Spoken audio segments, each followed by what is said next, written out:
ప్రభునందు ప్రియమైనటువంటి సహోదరి సహోదరులారా, ప్రభునామం పేరట మీ అందరికీ శుభాభివందనములు తెలియజేయుచున్నాను.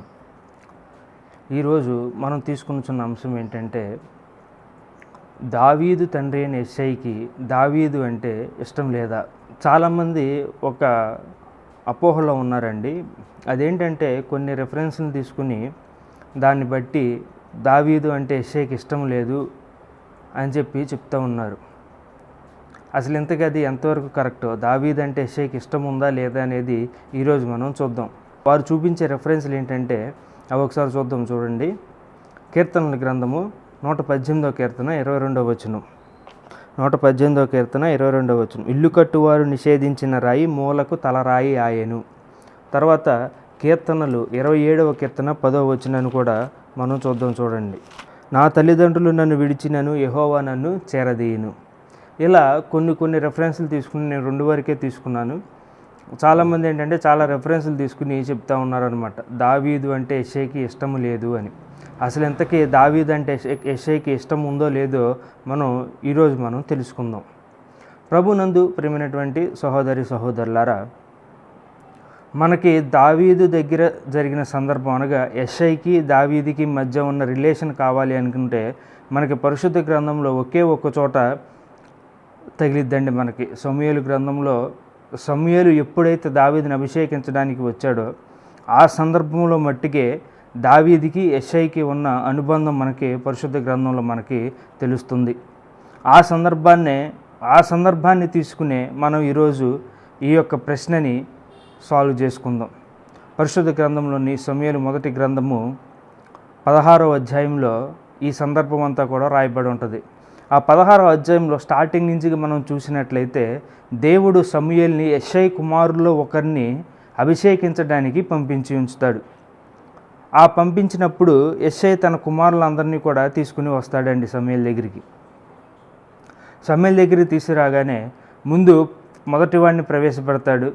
కాదు అని చెప్పి దేవుడు చెప్పినప్పుడు ఇతడు కాదు అంటాడు. రెండవ వాడిని ప్రవేశపెట్టినప్పుడు కాదు అంటాడు. మూడవ వాడిని ప్రవేశపెట్టినప్పుడు కాదు అంటాడు. అలా 7 అయిపోతారు. అక్కడికి 7 కుమారులు అవుతారు. చూడండి, సమూయేలు మొదటి గ్రంథము 16వ అధ్యాయంలో 10వ వచనం చూడండి ఒకసారి. యెషయి తన 7 కుమారులను సమూయేలు ఎదుటికి పిలవగా సమూయేలు యెహోవా వీరిని కోరుకొనలేదని చెప్పి, అంటే యెషయికి 8 మంది కుమారులు ఉంటే వారిలో 7 ప్రవేశపెట్టాడండి సమూయేలు దగ్గరికి. ఇక 8వ వాడిని ప్రవేశపెట్టలేదు. 8వ వాడు అనగా దావీదు కడసరివాడు. అయితే ఈ సందర్భాన్ని బట్టి వీళ్ళు ఏం చెప్తున్నారంటే, ఇందాక మన కీర్తనల గ్రంథంలో 118వ కీర్తనలో చదువుకున్నాం కదా, నిషేధించిన రాయి అన్న సందర్భాన్ని మనం చదువుకున్నాం కదా. అది బేస్ చేసుకుని సమూయేలుకు దావీదును చూపించలేదు యెషయి అని చెప్పి, అంటే దావీదు యెషయికి ఇష్టము లేడు అని చెప్పి తేల్చి చెప్తున్నారనమాట అందరూ. జాగ్రత్తగా గమనించండి ప్రభునందు ప్రియమైనటువంటి వారలారా. అసలు ఇంతకీ దావీదు అంటే యెషయికి ఇష్టము లేదా అంటే, దావీదు అంటే యెషయికి చాలా ఇష్టం. దావీదు అంటే యెషయికి చాలా ఇష్టం అండి. ఎలా చెప్పగలుగుతున్నారు మీరు అని చెప్పి మీరు క్వశ్చన్ చేసినట్లయితే, ఒక తండ్రి తన కొడుకుని చనిపోవడానికి ఇష్టపడడు. ఫస్ట్ పాయింట్, ఒక తండ్రి తన కొడుకుని చచ్చిపోవడానికి ఇష్టపడడు. తన పెద్ద కుమారులు 3 కూడా, యెషయి యొక్క పెద్ద కుమారులు 3 కూడా యుద్ధానికి పంపించాడండి. అనగా సైన్యంలోనికి పంపించాడు వారిని. ఆ సైన్యంలో ఉన్నప్పుడు ఏ టైంలో ఏది జరుగుతుందో, ఏ టైంలో ఎలాంటి సన్నివేశం వచ్చి వారు చచ్చిపోతారో తెలియదు. అందుకోసం అని చెప్పి దావీదుని యుద్ధానికి పంపించలేదు. అంటే ఆ రాజరికానికి సైడు దావీదుని పంపించలేదండి. ఎందుకంటే దావీదు అంటే యెషయికి ఇష్టం కాబట్టి, పూర్తి ఆయుష్ బ్రతకాలి అని చెప్పి ఒక తండ్రి కోరుకుంటాడు కాబట్టి దావీదుని యుద్ధంలోనికి కానీ సైన్యంలోనికి కానీ యెషయి తనంతట తాను పంపించలేదు. ఆ తర్వాత అది ఎలా చెప్పగలరు మీరు అని చెప్పి మీరు క్వశ్చన్ చేయొచ్చు. యెషయి అంటే దావీదుకి ఇష్టం ఉందని సైన్యంలోనికి పంపలేదని చెప్పి మీరు ఎలా చెప్పగలరు అని చెప్పి మీరు క్వశ్చన్ చేయొచ్చు. ప్రభునందు ప్రియమైనటువంటి వారలారా, ఆ 16వ అధ్యాయంలోనే 14వ వచనం గురించి చూస్తే, సౌలుకు దురాత్మ పట్టినప్పుడు సితార వాయించడానికి దావీదుని పిలుచుకొస్తారు అతని సేవకులు. దావీదు అంటే సౌలుకి ఇష్టమైనందున తన తండ్రి అయిన యెషయిని అడుగుతాడండి. చూడండి ఒకసారి 19వ వచనం చూడండి ఒకసారి. సౌలు యెషయి యొద్దకు దూతలను పంపి, గొర్రెల యొద్దనున్న నీ కుమారుడైన దావీదును నా యొద్దకు పంపుమనెను. అప్పుడు యెషయా ఒక గార్ధము మీద రొట్టెలను ద్రాక్షపు తిత్తిని ఒక మేకపిల్లను వేయించి తన కుమారుడైన దావీదు చేత సౌలు నొద్దకు పంపెను. ఈ సందర్భం కనుక మనం చూసినట్లయితే సౌలు యెషయా దగ్గరికి తన సేవకులను పంపి దావీదును తన దగ్గరికి పంపమని చెప్పి అడిగాడు. 22 వచనం కూడా చూడండి ఒకసారి. అంతటా సౌలు, దావీదు నా అనుగ్రహం పొందిన గనుక అతడు నా సమ్ముఖం మందు సేవ చేయుటకు ఒప్పుకొనమని యెషయికి వర్తమానము పంపెను. సరే, ముందు సందర్భంలో దావీదును పంపమన్నాడు అనడానికి సరే ఒక్కసారే అనుకుని చెప్పి పంపించాడండి దావీదుని. కానీ ఇక్కడ 22వ వచనంలో చూసినట్లయితే నా సముఖం ముందు ఉండడానికి సమ్మతి కావాలి, నా సముఖం ముందు ఉండడానికి నీవు ఒప్పుకోవాలి అని చెప్పి అక్కడ యెషయికి తెలియజేశాడు సౌలు. ఇంతకీ యెషయి ఒప్పుకున్నాడా ఒప్పుకోలేదా అనడానికి మనకు ఆ కింద అధ్యాయంలోనే తెలుస్తుందండి. ఏంటంటే ఇశ్రాయేలీలకి ఫిలిష్తీన్లకి యుద్ధం జరుగుతున్న సందర్భంలో దావీదు ఏం చేస్తూ ఉంటాడు? గొర్రెలు కాస్తూ ఉంటాడు. దావీదు గొర్రెలు కాస్తూ ఉంటాడండి. చూడండి 17వ అధ్యాయంలో, ఫిలిష్తీయులు తమ సైన్యములను యుద్ధమునకు సమకూర్చి యోధా దేశములను షోకోలో కూడి ఏఫెస్దమిమ్ము దగ్గర షోకోకును ఆజేకాకును మధ్య దిగి ఉండగా. ఇక్కడ యుద్ధము జరుగుతున్న సందర్భం అది ఫిలిష్తీయులకిను ఇశ్రాయేలీలకి.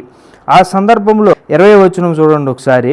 దావీదు ఉదయమున లేచి తన ఒక కాపరికి గొర్రెలను అప్పగించి ఆ వస్తువులను తీసుకొని, అంటే ఏం చేస్తున్నాడు దావీదు? ఇక్కడ గొర్రెలు కాస్తున్నాడు. సౌలు ఇంత ముందు సందర్భంలో దావీదును తన దగ్గరికి పంపించే అని చెప్పి అడిగాడు. కానీ యెషయి ఒప్పుకోలేదు. యెషయి దానికి ఒప్పుకోలేదు కనుక తన మందైనటువంటి గొర్రెలను దావీదు మేస్తున్నాడండి. ఫస్ట్ పాయింట్ ఏంటంటే, ఆ సందర్భంలో దావీదు అంటే యెషయికి ఇష్టం ఉందా లేదా అంటానికి ఇష్టమేనండి. ఇష్టమేనడానికి మొదటి కారణం ఏంటంటే యుద్ధానికి పంపించలేదు, అనగా సైన్యంలోనికి పంపించలేదు దావీదుని. ఎందుకంటే తన కొడుకు పూర్తాయుష్తో బతకాలి, చావకూడదు, మరణ భయం అనేది అతనికి ఉండకూడదు. ఏ తండ్రి అయినా సరే కోరుకునేది అదే కదా, తన కుమారులు కానీ కుమార్తెలు కానీ చనిపోవాలని చెప్పి కోరుకోరండి. సో అదే ఉద్దేశం మీద ఎట్లాగో సైన్యానికి ముగ్గురిని ఇచ్చాడు. దావీదుని ఇవ్వడానికి ఇష్టపడలేదు, ఎందుకంటే ఇష్టము కాబట్టి. యెషయి తన దగ్గరే తన కుమారుడు ఉండాలి అని చెప్పి అనుకున్నాడు కాబట్టి.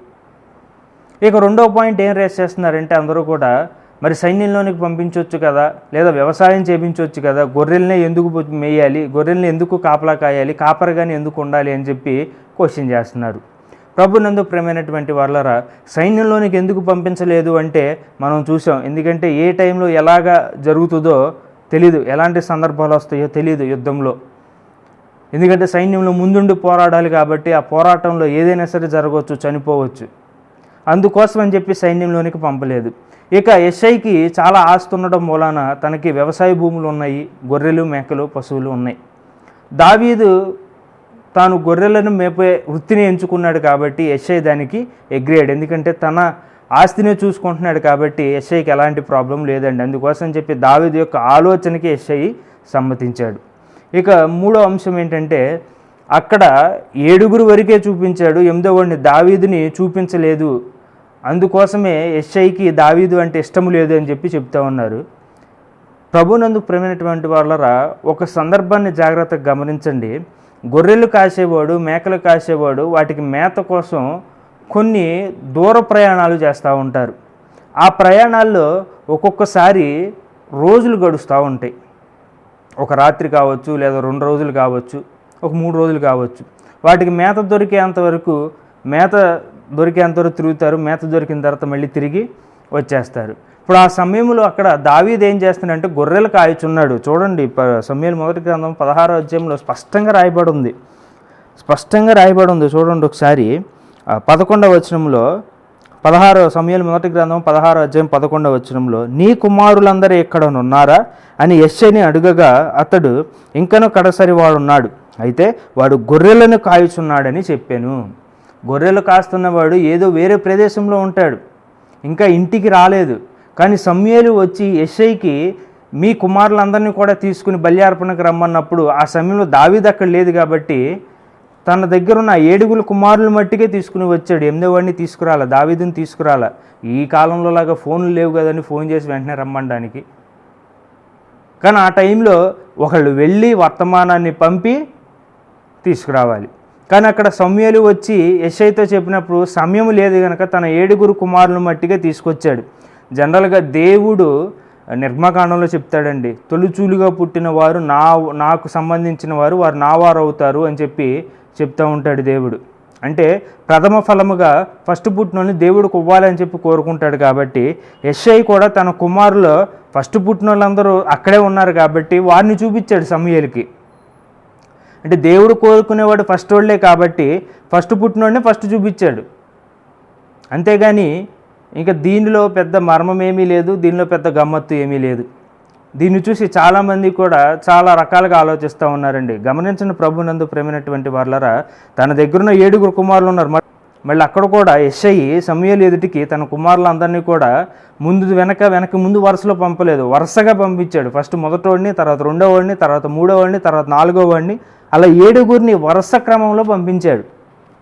అంతేగాని జిగ్జాగ్గా పంపిలా. గమనించండి ప్రభునందు ప్రేమైనటువంటి వాళ్ళరా. ఇక నెక్స్ట్ వచ్చేసరికి ఆ 8వ ఉన్నాడు, కానీ అతడు గొర్రెలు కాస్తున్నాడు అని చెప్పాడు. అసలు ఫస్ట్ నుంచి రాజరికానికి అనేసరికి యెషయికి ఇష్టం లేదు. కానీ ఇక్కడ దేవుడు సెలవిచ్చాడు కాబట్టి, దేవుడు మాట్లాడుచున్నాడు కాబట్టి, దేవుడు అడుగుచున్నాడు కాబట్టి దావీదుని పిలిపించాడు. పిలిపియంగానే దావీదుకి అభిషేకం చేయించారు. ప్రభునందు ప్రేమైనటువంటి వాళ్ళరా, ఇప్పుడు చాలామంది తీస్తున్న అంశం ఏంటంటే యెషయి దావీదుకి ఇష్టం లేదు అనడానికి 3 అంశాలు చేస్తున్నారండి. ఒకటి, దావీదు యెషయికి ఇష్టం లేడు కాబట్టే గొర్రెలు కాపిస్తున్నాడు. సమూయేలు అడిగినప్పుడు దావీదును పంపించలేదు, దావీదును చూపించలేదు అని చెప్పి పాయింట్అవుట్ చేస్తున్నారు. దీనికి అనుసంధానముగా ఆ కీర్తనల గ్రంథంలో దావీదు తెలియజేసిన ఆ యొక్క వచనాలను తెలియజేస్తున్నారండి. తల్లిదండ్రులు నన్ను విడిచినను, యెహోవా నన్ను చేరదీయనని, నిషేధించిన రాయి మూలకు తలరాయి అయిందని చెప్పి ఆ 2 రెఫరెన్స్లు చూపించి, అలాంటి కొన్ని రెఫరెన్స్లు చూపించి దావీదు అంటే యెషయికి ఇష్టము లేదు అని చెప్పి తెలియజేస్తున్నారు. ప్రభునందు ప్రేమైనటువంటి వాళ్ళరా, జాగ్రత్తగా గమనించండి. దీనిలో పెద్ద విశేషం ఏమీ లేదు. దావీదు అంటే యెషయికి చాలా ఇష్టం. నిజంగా చెప్పాలంటే తన మిగిలిన 7 కుమారుల కంటే కూడా 8వ కుమారుడైన దావీదు అంటేనే ఇష్టం. అందుకే యుద్ధంలోనికి పోనివ్వలేదు, ఫస్ట్ సైన్యంలోనికి ఇవ్వలేదు. నెక్స్ట్ సౌలు తన సేవకుల చేత పిలిపించి అడిగించినా సరే యెషయి దానికి ఒప్పుకోలా, పంపిలా, సౌలు దగ్గరికి పంపిలా. తన దగ్గరే ఉండి, యెషయి దగ్గరే ఉండి గొర్రెలను కాస్తూ ఉన్నాడు. మధ్యలో సౌలుకు దురాత్మ వచ్చినప్పుడు వెళ్ళి సితారా వాయించడానికి మాత్రం వెళ్తున్నాడు. సమూయేలు మొదటి గ్రంథం 17వ అధ్యాయం 15వ వచనం నుండి చూడండి. దావీదు బెత్లెహేములో తన తండ్రి గొర్రెలను మేపుచు సౌలు నొద్దకు తిరిగి పోవచ్చు వచ్చుచూ ఉండెను. సౌలు నొద్దకి అంటే వస్తూ వెళ్తూ ఉన్నాడు. కానీ చేస్తున్న పని ఏంటి? తన తండ్రి గొర్రెలను మేపుచున్నాడు.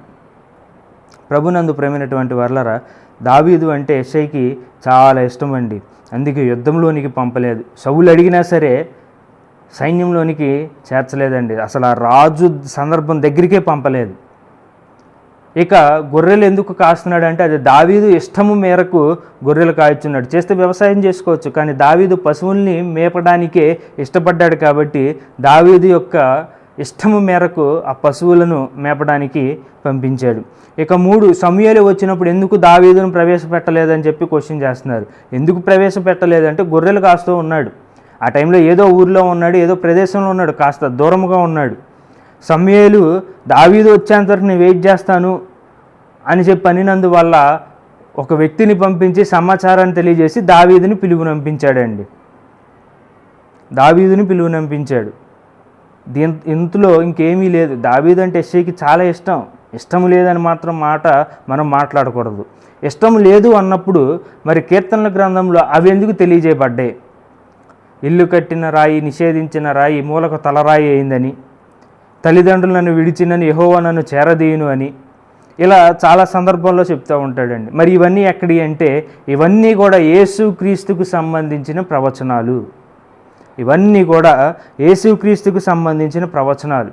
అంతేగాని దావీదుకు పలికిన మాటలు కావు, దావీదు జీవితంలో జరిగిన సందర్భాలు కావు. ఇవి యేసుక్రీస్తు యొక్క ప్రవచనాలు అంతే. కాబట్టి ప్రభునందు ప్రేమైనటువంటి సహోదరి సహోదరులరా, ఈరోజు మనం తెలుసుకున్న అంశం ఏంటంటే దావీదు అంటే యెషయికి చాలా ఇష్టం అండి. ఇష్టం లేదైతే కాదు, ద్వేషం అయితే ఏమీ లేదు, చాలా ఇష్టం. యెషయి దావీదుని చాలా ప్రేమించాడు కాబట్టి తన దగ్గరే ఉండాలి అని చెప్పి కోరుకున్నాడు.